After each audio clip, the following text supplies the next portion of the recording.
আসসালামু আলাইকুম। আমার সামনে এখন যেই সমুদ্রটা দেখছেন, আসলে এটা কোনো সমুদ্র নয়। এটার ইতিহাস যদি আপনারা জানতেন তাহলে অবাক হয়ে যাবেন। এটা হচ্ছে মৃত সাগর। আসলে এটা এক সময় কোনো সমুদ্র ছিল না। এটা আপনার আর আমার মতো মানুষ যারা পূর্বে ছিল, সোদাম ও গোমরাহ, তাদের পাপের ফসল হিসেবে এটা সৃষ্টি হয়। যখন সোদাম ও গোমরাহ জাতি পাপ করতে করতে পাপের একদম শেষ পর্যায়ে চলে যায়, তখনই এই আযাবটা আসে। কিন্তু তার আগে আল্লাহ তাদেরকে অনেক সতর্ক করে। আমাদের পূর্বপুরুষ নবী লূত আলাইহিস সালামের মাধ্যমে তাদের অনেক সতর্ক করে। আপনারা তো হয়তো জানেন যে নবী লূত আলাইহিস সালাম আমাদের জাতির পিতা ইব্রাহিম আলাইহিস সালামের চাচাতো ভাই ছিল। আল্লাহ লূত আলাইহিস সালামকে এই সোদাম ও গোমরাহ জাতিকে সুপথে আনার দায়িত্ব দিয়েছিল এবং ওনার মাধ্যমে সোদাম ও গোমরাহ জাতিকে অসংখ্যবার আল্লাহ সতর্ক করার চেষ্টা করেছিল, কিন্তু তারা সতর্ক হয়নি। তারা হাসি ঠাট্টা করতে করতে করতে করতে একসময় তারা নিজেরাই নিজেদের বিপদকে ডেকে নিয়ে আসলো। আর এই বিপদটা হচ্ছে একদম মর্মান্তিক এবং মারাত্মক। আল্লাহর কথা যে জাতি না শুনে তাদের যে কি অবস্থা হতে পারে আপনি এটা দেখতে পারেন।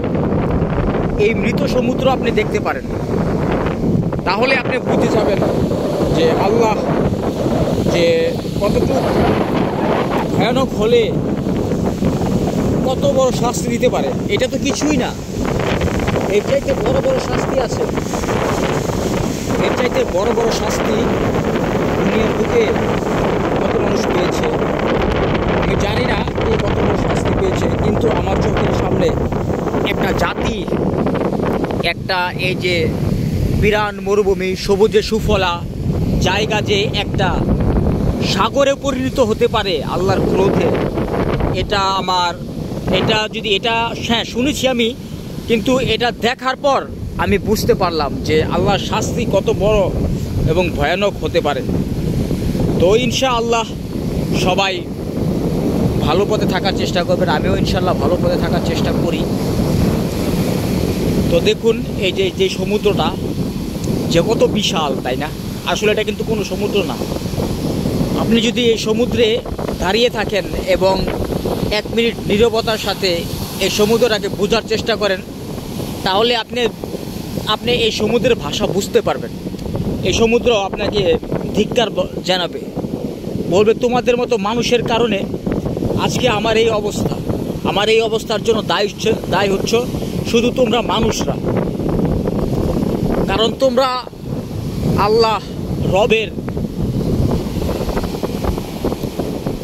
হুঁশিয়ারি শুনেছিলে, কিন্তু তোমরা কখনো সেটাকে আমলে নাওনি। যার কারণে আজকে আমি তো এরকমই ছিলাম, এই পৃথিবীর একখণ্ড সবুজে সুফলা ভূমিই ছিলাম, তাই না? আমার মাঝে তো তোমরা এসে বাণিজ্য করতে, ব্যবসা করতে, কত কিছু করতে, তাই না? তো তোমাদের পাপের জন্য দেখো আজকে আমি সমুদ্রে পরিণত হলাম এবং তোমাদের মতো আরেক দল মানুষ আমাকে দেখতে আসে এবং আমার উপরে আনন্দ, লাফালাফি, দৌড়ঝাঁপ ইত্যাদি করে, তাই না? তো সে বলে আমি কিন্তু আগে সমুদ্র ছিলাম না, আমি কিন্তু আগে তোমাদের মতোই সুন্দর একটা ভূমি ছিলাম।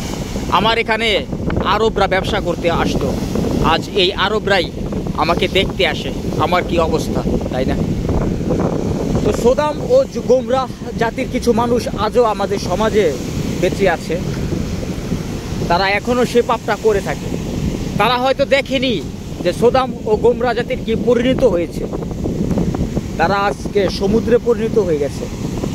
তাদের ধ্বংসাবশেষ হয়তো এই সমুদ্রের নিচেই লুকিয়ে আছে কোনো একটা জায়গায়, যা মানুষ আজও পেয়েছে কিনা তা আমি জানি না।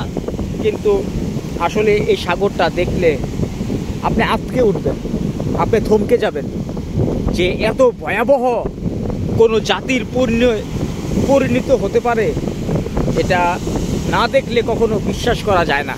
দেখুন, এই সাগরটা আজ এতটাই বিষাক্ত হয়ে আছে, এতটাই বিষাক্ত হয়ে আছে যে এর মধ্যে কোনো প্রাণী জন্ম হয় না এবং এর পানি কেউ পানও করে না। কত পশু পাখি এখানে আছে মরুভূমিতে, তাই না? এটা হচ্ছে সেই একটা উদাহরণ। এই সমুদ্রটা শুধু একটা উদাহরণ যে আল্লাহ রাগ হলে কত কিছু না করতে পারে। আল্লাহ মানুষকে ছাড় দেয় কিন্তু ছেড়ে দেয় না। এই সভ্যতার মানুষ এটা যত তাড়াতাড়ি বুঝবে তত তাড়াতাড়ি এই সভ্যতার মানুষের জন্য উপকার হবে, তাই না? তা নাহলে আপনি একবার চিন্তা ভাবনা করে দেখুন, এই যে পাহাড় আমার চারপাশে, এই যে পাহাড় আছে, তাই না? এই জায়গাটা কিন্তু ঠিক এরকমই ছিল। আল্লাহর গজব আসে, আল্লাহর হুকুম আসে জিবরাইল আলাইহিস সালামের কাছে যে তুমি নেমে যাও পৃথিবীর ওই জায়গায়, তুমি লুত এর কমকে তুলে নাও আকাশে এবং আকাশ থেকে জমিনটাকে উল্টে দাও, তাহলে দেখো কি হয়। এখন আমরা এই জায়গাটা আমাদের জন্য হয়তো একটা নিদর্শন। এখান থেকে আমাদের শিক্ষা নিতে হবে যে পাপ কখনো আসলে বাপকে ছাড় দেয় না, তাই না? তো ভালো থাকবেন সবাই। আমার চ্যানেলটাকে ভালো লাগলে সাবস্ক্রাইব এবং লাইক করে দিবেন। এটা হচ্ছে জর্ডানের সেই মৃত সাগর। তো আসসালামু আলাইকুম, চলে যাচ্ছি, দেখা হবে আরেকটা ভিডিওতে কোনো সময়।